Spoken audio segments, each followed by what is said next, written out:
ये तो आपको पता ही है कि पूरी ही दुनिया में 195 यानी कि 195 टोटल कंट्रीज हैं। पर अगर मैं आपसे सवाल पूछूं कि इन 195 कंट्रीज में से कौन सी कंट्री यंगेस्ट है, तो आप लोग क्या जवाब देंगे? By the way, youngest country से मेरा मतलब यंगेस्ट पॉपुलेशन से बिल्कुल नहीं है, बल्कि ऐसी कंट्री जो भी रिसेंटली ही बनी है, इसका जवाब आपको देना है।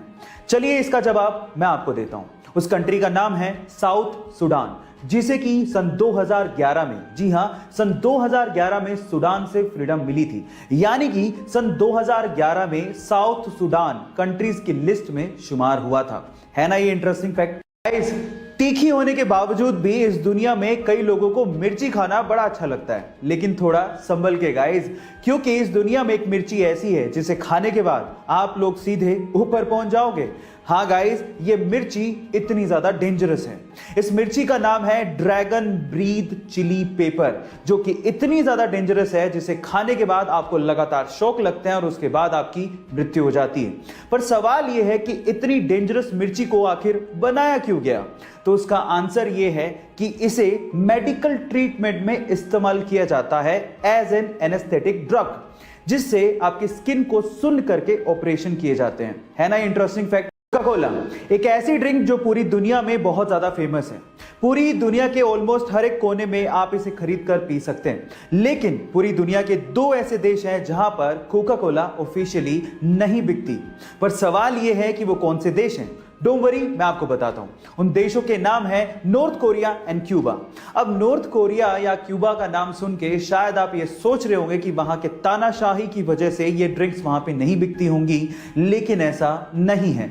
यूएस ने खुद ने ही इन दोनों देशों पे ट्रेडिंग के प्रतिबंध लगा रखे हैं। हालांकि अनऑफिशियली ये देश मैक्सिको और चाइना से, जो कि इनके नेबरिंग देश है, वहां से एक्सपोर्ट करके कोका कोला को मंगवाते हैं। यानी कि महंगे दामों में आप वहां पे कोका कोला का सिप का मजा अनऑफिशियली ले सकते हैं, लेकिन ऑफिशियली नहीं।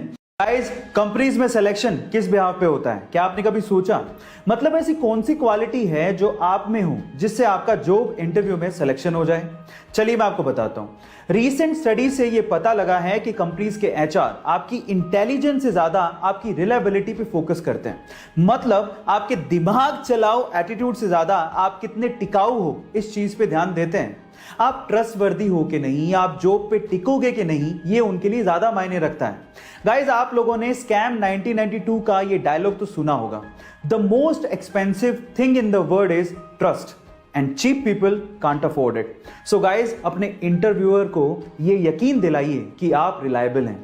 गाइस, जब भी अर्थ शेक करती है यानी कि धरती हिलती है तो उसे अर्थक्वेक कहा जाता है। आपको तो ये बात पता ही होगी। और हमारे साइंटिस्ट लोगों ने हमारी अर्थ पे बहुत जगह पे अर्थक्वेक्स को रिकॉर्ड भी किया है। आपने भी कभी ना कभी इसे महसूस किया होगा। लेकिन सवाल यह है कि अगर हमारी अर्थ प्लेनेट को छोड़ दें तो इसके अलावा अगर किसी और प्लेनेट पे ऐसे ही वाइब्रेशंस महसूस किए जाएं तो क्या उसे भी अर्थक्वेक ही कहेंगे? नहीं। आपकी जानकारी के लिए मैं आपको बता दूं कि नासा ने पहली बार, इतिहास में पहली बार 6 अप्रैल 2019 को ऐसे ही वाइब्रेशंस मार्स के सरफेस पे रिकॉर्ड किए थे, जिसे मार्स क्विक का नाम दिया गया था। है ना अमेजिंग फैक्ट? आप लोगों ने हेवेल्स कंपनी का नाम तो जरूर सुना होगा। मे बी आप में से बहुत सारे लोग हेवेल्स कंपनी के इलेक्ट्रिकल अप्लायंसेस यूज भी करते होंगे। लेकिन मजेदार बात यह है कि बहुत सारे इंडियंस सिर्फ हेवेल्स कंपनी के नाम की वजह से इसे एक फॉरेन कंपनी मानते हैं, जबकि ऐसा है नहीं। ये एक प्योरली इंडियन कंपनी है जिसका नाम इसके पहले ओनर हवेली राम गुप्ता के नाम पे रखा गया है, जिन्होंने इस कंपनी को उस समय मात्र 10 लाख रुपए में बेच दिया था। और आज ये कंपनी एक पब्लिक लिस्टेड कंपनी है जिसकी इवैल्यूएशन 5000 करोड़ रुपए की है, जिसमें लगभग 6000 लोग 50 अलग अलग देशों में काम करते हैं। है ना ये इंटरेस्टिंग फैक्ट? गाइस, ऐसे ही इंटरेस्टिंग फैक्ट्स के लिए YouTube पे हमारे चैनल को सब्सक्राइब कर लीजिए। अगर आप इंस्टाग्राम पे देख रहे हैं तो मुझे फॉलो करना मत भूलिएगा। मिलते हैं अगली वीडियो में।